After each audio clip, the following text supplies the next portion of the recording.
그리스도에서 살아가는 새순가족 여러분, 우리는 창세기 이야기를 읽을 때 그것을 옛날의 신화로만 읽거나 혹은 옛날에 있었던 우리와 별로 상관이 없는 이야기로 읽곤 합니다. 그래서 아담의 범죄, 우리 신학적인 용어로는 원죄로 모든 사람이 죄에 빠졌다 하는 이야기를 들으면, 아니 잘못은 아담이 했는데 왜 우리가 벌을 받아야 됩니까? 이거 공정하지 않은 것 아니에요? 그렇게 분통을 터뜨리기도 하는 것이죠. 그러나 우리가 착각하지 말아야 하는 것이 있습니다. 그것은 우리는 죄가 없는데 원죄로 인해서 우리는 억울하게 저주 아래 살아가는 것이 아니라는 것입니다. 사실 첫사람이 죄를 짓는 이 모습은요, 오늘 우리의 모습을 비추는 거울과 같습니다. 왜냐하면 첫사람이 지은 그 죄를 오늘 우리 역시 동일하게 지으며 살아가기 때문입니다. 그런 의미에서 첫사람의 범죄 이야기는 사실 우리 이야기라 말할 수 있겠습니다. 사람들은 그 죄, 결정적인 그 죄를 잊어버리려고 합니다마는 성경은 우리가 바로 죄인이라고, 우리의 죄가 어떠한지를 직시하도록 숨김없이 들려주는 것이죠. 오늘 우리가 읽은 이 말씀은 사실 인류 역사상 가장 결정적인 장면 중에 하나입니다. 왜 하나님이 이 세상을 아름답게 만드셨다고 하는데 우리가 경험하는 이 세상은 이렇게 부서지고 일그러진 세상인가? 그 대답을 들려주기 때문입니다. 그리고 이 이야기는 가장 슬픈 이야기이기도 합니다.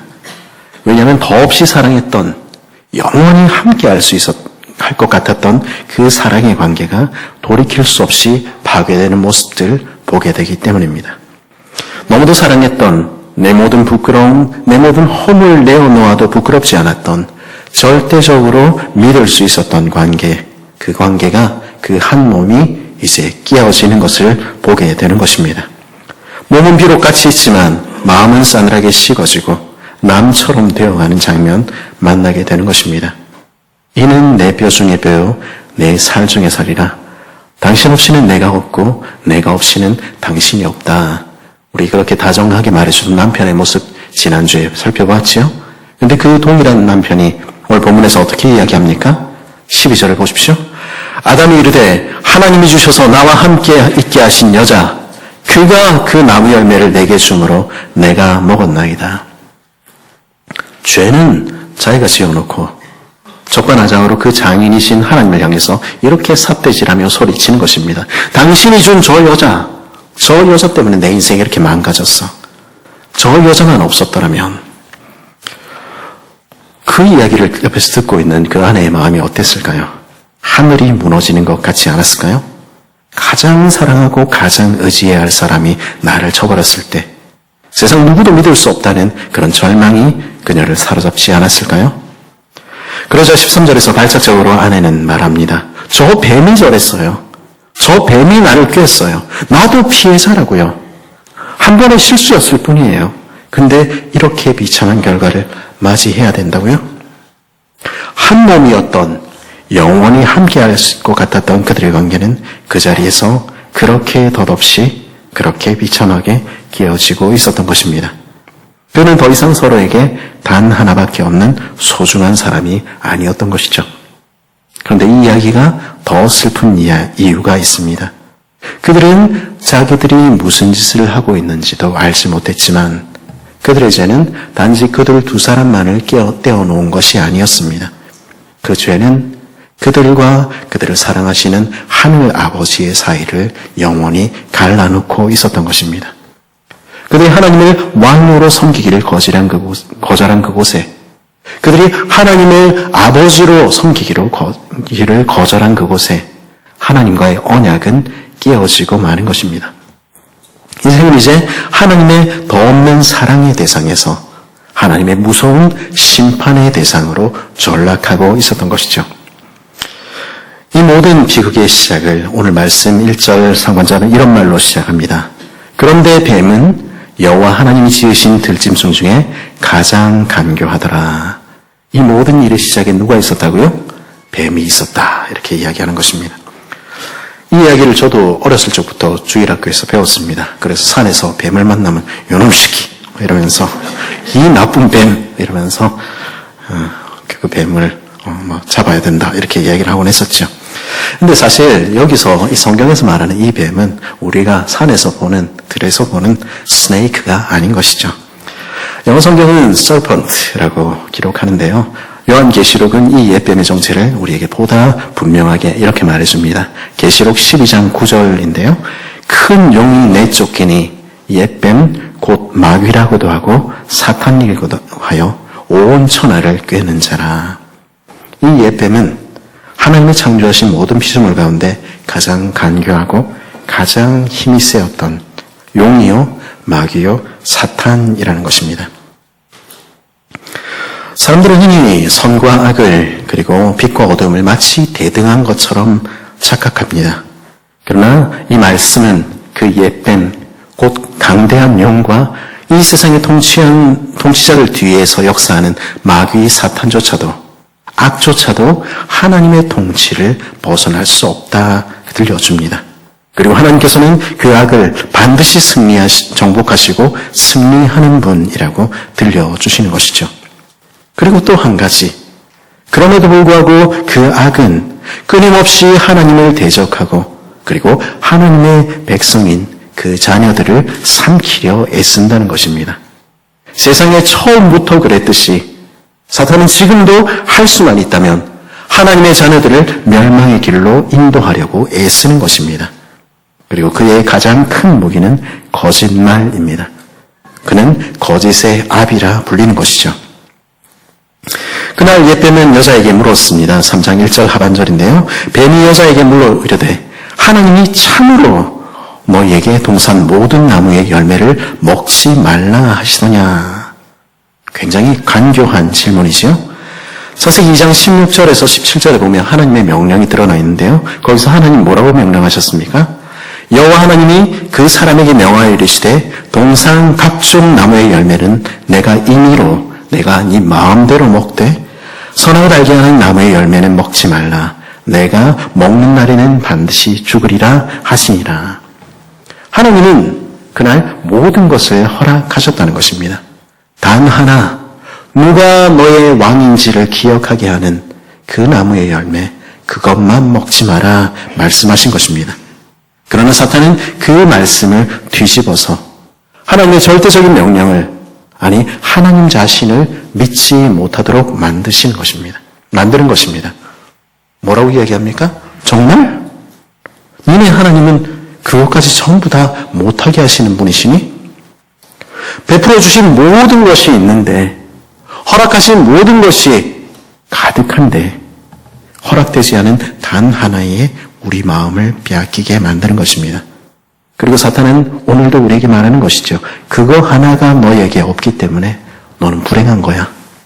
속삭이는 것입니다. 탐욕을 우리 마음에 불어넣어서 결코 만족함이 없도록 그 마음을 바꾸어 놓는 것이죠. 그래서 결국 사탄이 원하는 것은 무엇입니까? 하나님과 우리가 서로 사랑하며 사는 그 관계를 끼워 놓으려 하는 것입니다. 이간질하는 것이죠. 사탄이 우리 마음에 감사 대신에 탐욕을 불어넣고 자족하는 마음 대신에 불만을 불어넣는 것은 언제나 해오는 일입니다. 문제는 그 앞에서 우리가 어떻게 반응하느냐 하는 것이죠. 슬프게도 사탄의 이 이간질에 첫 번째 여자는 뭐라고 대답했습니까? 2절, 3절 우리 같이 한번 읽어볼까요? 시작.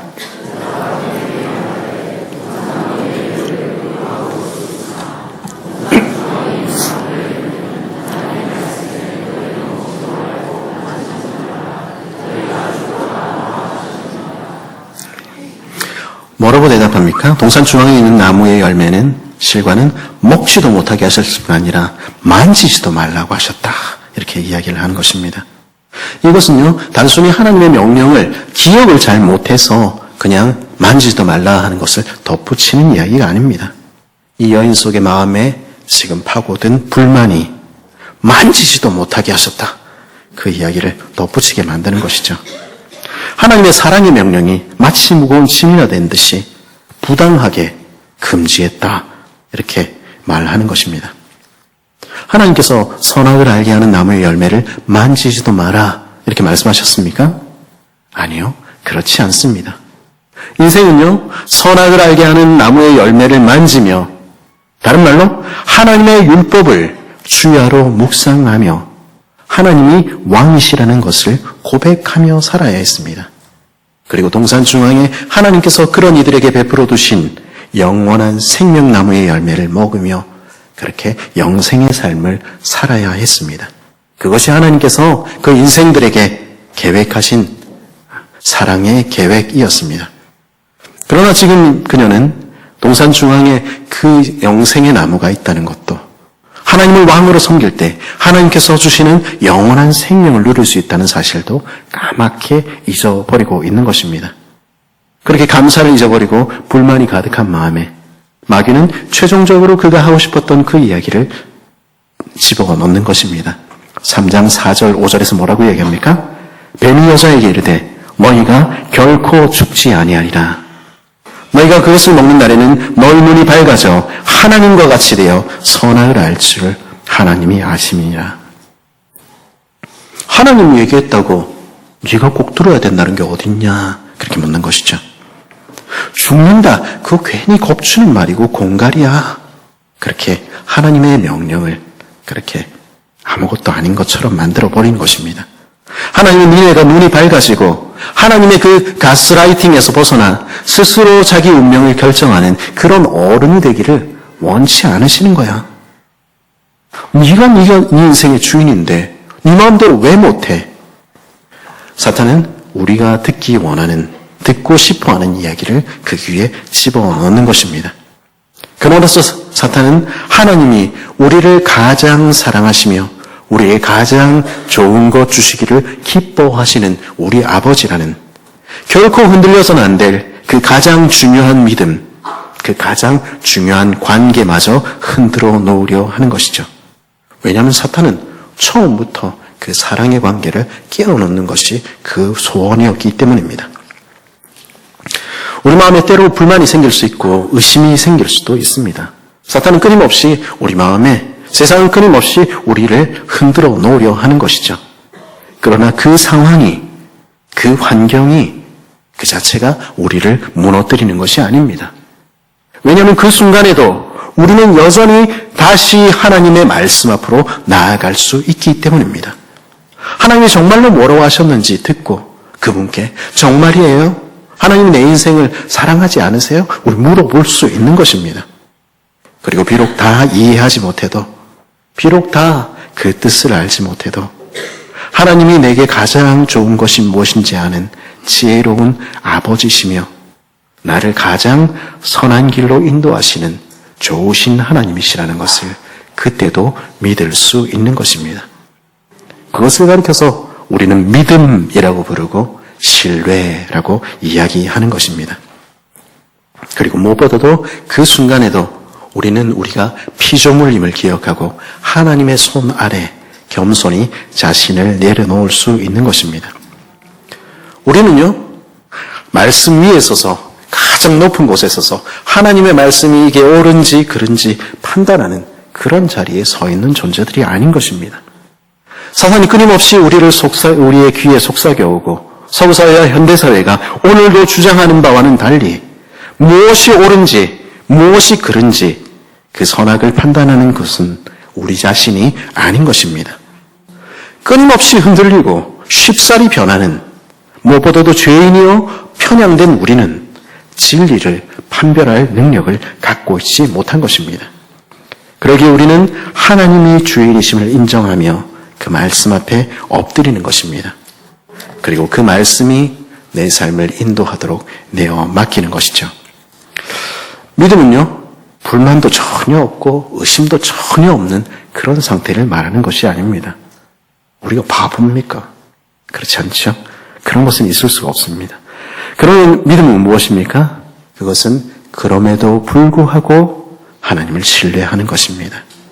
신실하신 하나님, 우리의 아버지 되신 언약의 하나님, 내 인생을 이제까지 나를 구원하시고 이제까지 인도하신 하나님, 그 하나님을 기억하는 것입니다.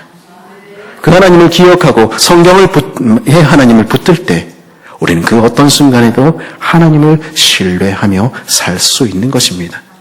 그것이 믿음이지요. 그러나 이 첫 번째 여인은 오늘날 많은 사람들이 그러하듯이 하나님을 신뢰하는 것을 실패했습니다. 여기서 한 가지 말씀드려야 될 것 같습니다만, 여기서 남자인가 여자인가 거기에 우리가 초점을 맞추면 안 됩니다. 이 첫 번째 여인은 우리 모든 인류의, 남자건 여자건 모든 인류의 표상으로 여기 서 있는 것입니다. 이 여인은 하나님을 신뢰하는 대신에 자신의 판단을 믿었습니다. 욕심에 그 눈이 멀었던 것이죠.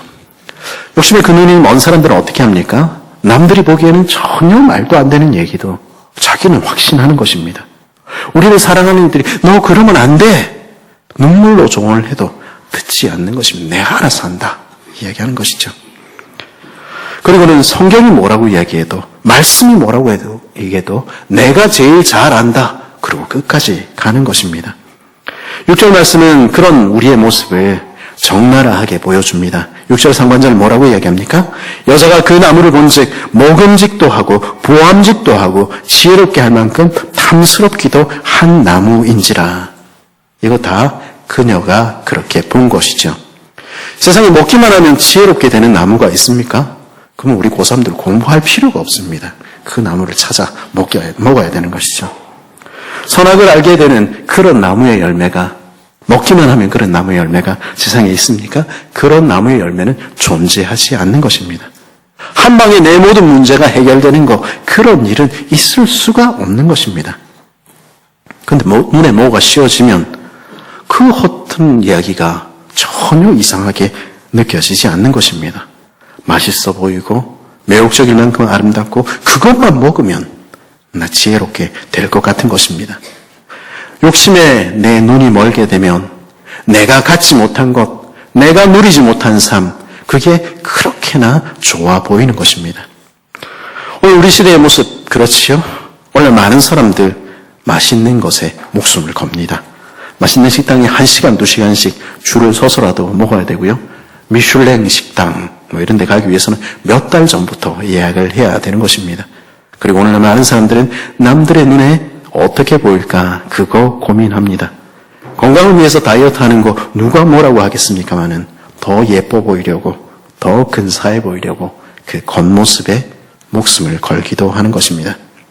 그리고 무엇보다도 오늘날 많은 사람들은 남들도 다 아는, 남들도 걸어가는 우직하고 정직한 길이 아니라 지혜로운 길이 따로 있다고 믿습니다. 한 방에 내 인생 바꿔주는 길이 따로 있다고 믿는 것이죠. 매월 따박따박 작은 돈 모아서 근근히 살아가는 정직한 삶은 성에 차지 않는 것입니다. 코인 한 방이면, 작전주 잘 올라타서 나 잘 내리면, 한 방만 대방을 터뜨리면 내 인생이 바뀌리라 환상을 갖는 것입니다. 분명히 말씀드립니다만 그런 일은 제 주변에서 한 번도 본 적이 없습니다. 목숨까지 걸며 캄보디아에 간 우리 젊은이들 이야기를 우리 요즘 많이 듣지요? 그 친구들이 다른 사람들과 특별히 다르지 않은 것입니다. 다만 그 허황된 꿈에 속아서 사기와 범죄에 빠져드는 것입니다. 그리고 목숨마저 빼앗기는 것이죠. 요한계시록에 보면 사탄의 도시 바벨론은 세상의 모든 것을 사고 파는데요. 그 판매 목록 중에는 사람의 영혼이 있는 것을 우리는 기억해야 하는 것입니다. 한 방에 바뀌는 그런 삶은 없습니다. 있다면 그것은 사기와 범죄일 뿐이지요. 우리에게 참으로 먹을 것을 주시고 아름다움을 허락하시고 지혜를 허락하시는 분은 누구십니까? 우리 하늘 아버지이신 것입니다.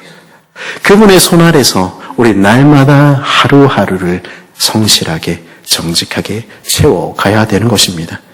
그때 우리 삶은 나무가 자라듯이, 나무가 그 나이테를 먹어가듯이 우리 삶은 충만해져 가는 것이죠.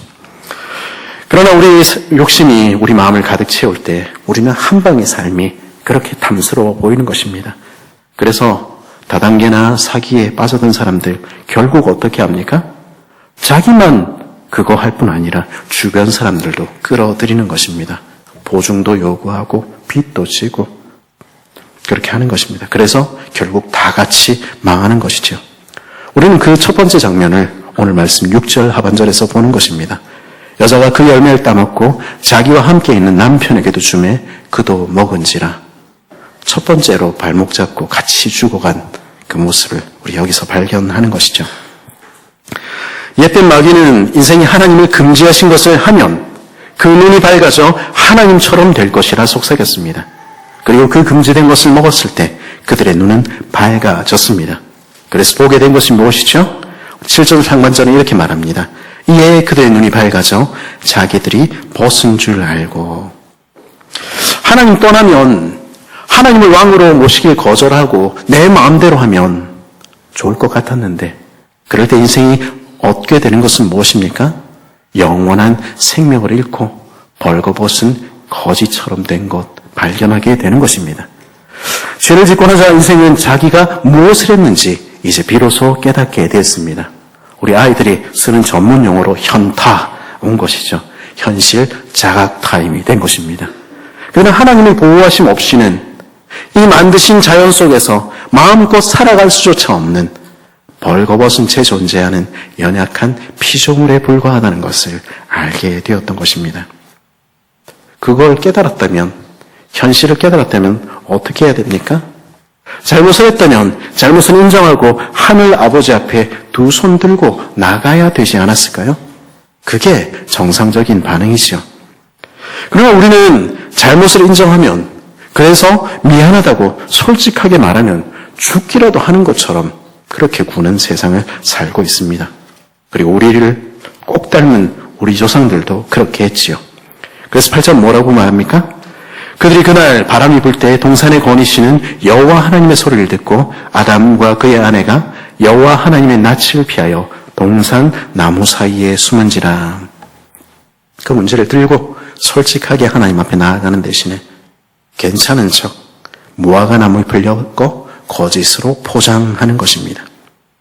그러자 반가이 맞이하던 하나님의 얼굴은, 만복의 근원 되시는 하나님의 얼굴은 두려운 것으로 변해버렸습니다. 그러자 첫사람들은 어떻게 했습니까? 마치 어린아이가 잘못을 감추려 숨기고는 안 들킬 것이라 생각하는 것처럼 동산 나무 아래 그 얼굴 처박고 숨은 것입니다. 그러면 아무 일도 일어나지 않을 것처럼, 그가 직면해야 할 문제를 회피할 수 있을 것처럼 그렇게 한 것이죠. 그러나 그런다고 문제가 사라집니까?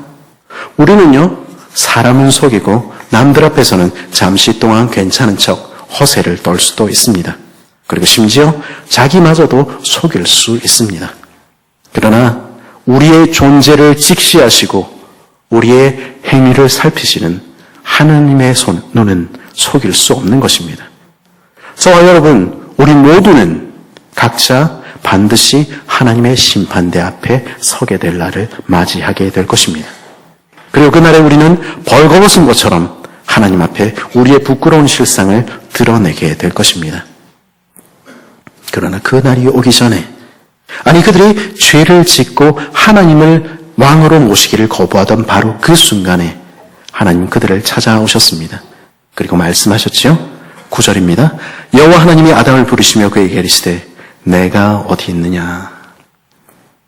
전능하신 하나님께서 어린아이처럼 어리석은 그들이 어디 숨으시는지 알지 못해서 물으신 것이 아니었습니다. 이 질문은 범죄한 우리의 모습을 보여주는 질문이지요.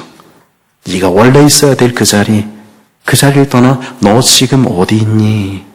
돌아보게 하시는 것입니다. 저와 여러분, 우리는 지금 어디에 서 있습니까? 하나님 그냥 죄를 없던 것처럼 그냥 봐주시면 안 됩니까? 왜 꼭 부끄러운 죄의 문제를 지적하시고 그 밑바닥까지 드러내십니까? 그 이유는 그렇게 해서라도 하나님과의 관계를 다시 회복하기를 원하시기 때문입니다. 죄를 고백하지 않고는 하나님 앞으로 나올 수 없습니다. 죄의 문제를 해결하지 않고는 우리는 다시 하나님의 사랑받는 자녀의 자리로 돌아올 수 없는 것입니다. 그래서 하나님은 죄의 문제를 해결하기를 그렇게 원하시는 것입니다. 그래서 우리의 죄를 드러내시고 우리가 얼마나 죄인인지, 우리가 얼마나 자격 없는 자인지 때로는 보게 하시는 것입니다. 왜냐하면 은혜는 죄를 고백하는 인생들에게만 주어지는 하나님의 선물이기 때문입니다. 하나님이 여러분의 부끄러운 모습, 그 민낯을 보게 하실 때 그것이 하나님의 은혜라는 사실을 여러분은 알고 있습니까? 그러므로서 하나님은 우리를 다시 회복시키려 하시는 것입니다. 그래서 하나님께서는 죄를 지은 아담을 찾아오시고 물으신 것입니다. 네가 어디 있느냐? 오늘 이야기가 더 비극적인 이유는 그들의 죄에도 불구하고 그들을 찾아오신 하나님, 그 하나님을 인생이 끝끝내 거절했기 때문입니다. 그 지경까지 와서도, 그 하나님의 앞에까지 와서도 아담은 자신의 죄를 고백하지 않았습니다. 그는 그저 하나님을 원망하며 아내를 원망하며 변명만 늘어놓을 뿐이었습니다. 여자는요, 뱀이 그랬다 이야기한 것입니다. 그 상황에 와서도 내 잘못은 하나도 없다는 것입니다. 상황이 그렇게 되었을 뿐이고, 아니 하나님이 날 그렇게 몰아넣지 않으셨으면 내게 아무 문제가 없을 것이라 소리치는 것입니다. 그는 하나님을 향해서 벌거벗은 채로 있는 모습 그대로 숨김없이 나오는 대신에 하나님과 단절되는 결정을 내리고 있었던 것입니다. 지금이라도 하늘 아버지 앞에 나아가면 아빠, 제가 잘못했어요. 아빠, 나 받아주세요. 나아가기만 하면 얼마든지 안아주시려고 그래서 그들 앞에 나아오셨는데 그들은 그 하나님의 사랑의 손을 끝끝내 거절했던 것입니다. 그 결과 인생은 영원한 생명을 잃어버리게 되었습니다. 하나님과 함께했던 생명의 삶을 잃어버리고 슬픈 자리로 내려앉게 되었던 것이죠. 그리고 그것은 오늘 우리 죄인들도 날마다 하는 일입니다. 그래서 오늘도 우리는 하나님의 복을 누리지 못하고 우리를 팔 벌려 기다리시는 하나님의 넘치는 은혜를 맛보지 못하고 살아가는 것입니다. 그래서 하나님은 어떻게 하셨습니까? 자기 죄로 인해서 마귀의 종이 되어 죽어갈 인생들에게 하나님은 어떻게 하셨습니까? 오늘 말씀 14절은 이렇게 말하죠. 여호와 하나님이 뱀에게 이르시되 내가 이렇게 하였으니 내가 모든 가축과 들의 모든 짐승보다 더욱 저주를 받아 배로 다니고 살아있는 동안 흙을 먹을지니라.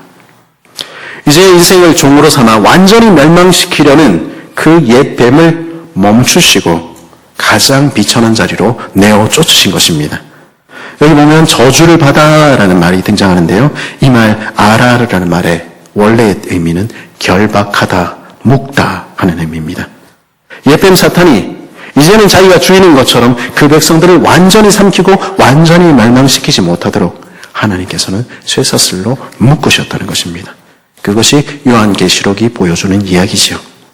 그리고는 어떻게 하셨습니까? 인생을 향해서는 어떻게 하셨습니까?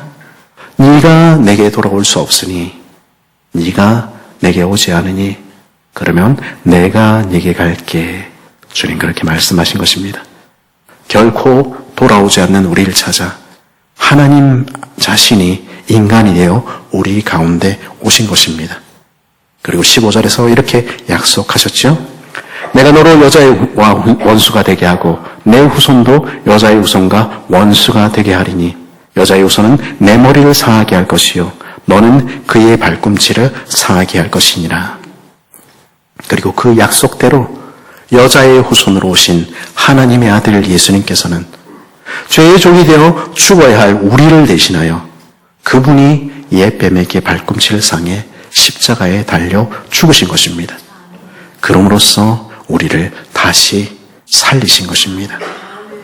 우리가 죄를 지은 바로 그 순간, 인생이 하나님을 저버렸던 바로 그 순간, 하나님은 그러나 그 순간에도 여전히 팔 벌리고 계시며 구원의 길을 열고 계셨던 것입니다.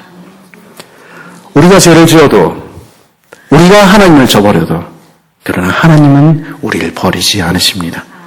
그 하나님의 사랑은 결코 변함이 없는 것입니다. 그리고 그 사랑이 우리를 살게 하는 것입니다. 그리스도 예수 안에 사랑하는 새순가족 여러분, 오늘 우리가 읽은 첫사람의 범죄 이야기는 단순한 옛날 이야기가 아닙니다. 그것은 오늘 우리에게까지 미치는 이야기, 아니 우리들 자신의 이야기이기 때문입니다.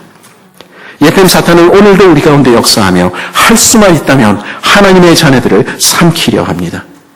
하나님을 의심하게 만들고 우리 마음에 그거 하나 없어서 네 인생은 불행해, 하나님은 너를 사랑하지 않아, 끊임없이 이야기하는 것이죠. 하나님과의 관계를 무너뜨리려 만드는 것입니다. 그 결과가 무엇입니까?